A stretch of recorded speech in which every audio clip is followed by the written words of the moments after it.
Hello, আসসালামু আলাইকুম guys, কেমন আছো তোমরা? আজকে আমরা চলে এসেছি পঞ্চগড়ে সেই অজানা চা বাগান। এতদিন আমরা জানতাম যে সিলেটেই চা বাগানের দেখা পাওয়া যেত, সেখানে মনোরম নিরিবিলি পরিবেশ পাওয়া যায়। আজকে তোমাদের দেখাবো যে পঞ্চগড় এমন একটি জায়গা আছে যেখানে নিরিবিলি পরিবেশ এবং পাখির কিচিরমিচির সব কিছু শব্দেই আপনাকে মুগ্ধ করবে। তো আপনাদেরকে আমি পুরো জায়গাটা এক্সপ্লোর করে দেখাই যে এই জায়গাটা কেমন। তো আমি অনেক দিন থেকে চিন্তা ভাবনা করতেছিলাম যে এই জায়গায় আসবো, এখানে আপনাদের সব কিছু দেখাবো। যে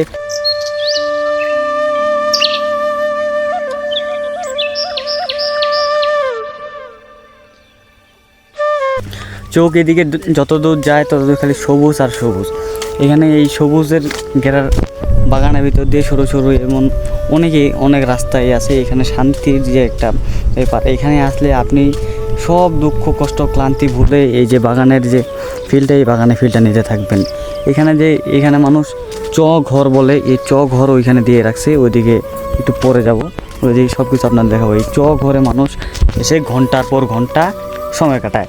যে এখানে বসে থাকলে বসে থাকার এখান থেকে উঠার আর কোনো ইচ্ছাই থাকবে না। আমি ভাষায় বলতে পারতেছি না যে আমার আটকায় যাচ্ছে এখানে, যে আমি কতটুকু শান্তি পাচ্ছি এই জায়গাটায়। হ্যাঁ, আমি সত্যি কথা, আমার খুব আনন্দ আর খুব ভালো লাগতেছে। যে আমি আপনাদের সামনে বোঝাইতেই পারতেছি না যে আমার কতটুকু ভালো লাগতেছে এখানে এই চা বাগানে। আর এই চা বাগান থেকে কিন্তু আমাদের ইন্ডিয়ার বর্ডারটা কিন্তু বেশি দূরে না। ইন্ডিয়ার বর্ডার ওই যে এখানে দেখা যাচ্ছে, ইন্ডিয়ার বর্ডারে আমি একটু জুম করে দেখাই। এই যে ইন্ডিয়ার ওই যে এই বর্ডার, এই যে আমি আরেকটু জুম করে দেখাই, ক্যামেরা ফাড়ে যাচ্ছে কিন্তু আমি তো আপনাদেরকে জুম করে দেখাচ্ছি। এই জায়গায় আসতে গেলে আপনাদের পঞ্চগড় থেকে উত্তরের, যেহেতু আমাদের উত্তরের জেলা পঞ্চগড়ে আসার পরে হারেবেশা ইউনিয়নে আসতে হবে, তারপর সাহেব বাজার আসার পরে ওইখানে সাহেব বাজার যে কাউকে বলে দিলেই এই চা বাগানের ঠিকানা দিয়ে দিবে, তখন আপনি এখানে অনায়াসে আসতে পারবেন। আর এখানে যেহেতু কোনো টিকিট নেই বা অনেকেই এই জায়গা সম্বন্ধে জানে না, সেহেতু এখানে বেশি একটা ভিড় নেই। এখানে আপনি ঠিকঠাক এনজয় করতে পারবেন, প্রকৃতির সাথে একদম মিশে যেতে পারবেন।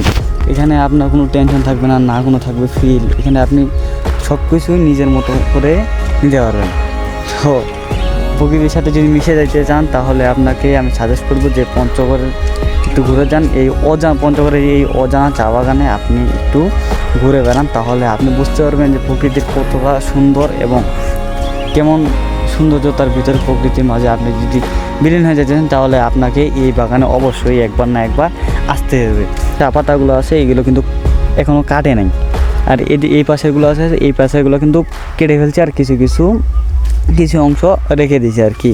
আর ওই যে বলছিলাম যে ওই ঘর, ওই যে এইখানে ঘর, ওইগুলো কিন্তু বাগানের চারপাশেই কিছু কিছু করে দেওয়া আছে।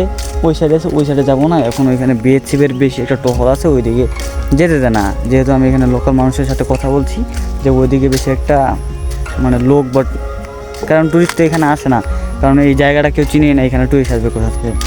লোকাল লোকদেরকে ওইদিকে যাওয়া পারুন, ওই জন্য আমি যাইতে পারি না, হলে আপনাদেরকে দেখাইতাম। তো আমরা এখন বেরোয় যাব, আপনাদেরকে ওই দেখাবো সামনের ভিডিওটি। যদি ভালো লাগে লাইক কমেন্ট শেয়ার করবেন, আর কমেন্টে বলবেন যে জায়গাটি কেমন ছিল। আর এরকম নিত্য নতুন জায়গার জন্য আমাকে কমেন্ট করবেন, আমি অবশ্যই জানাবো।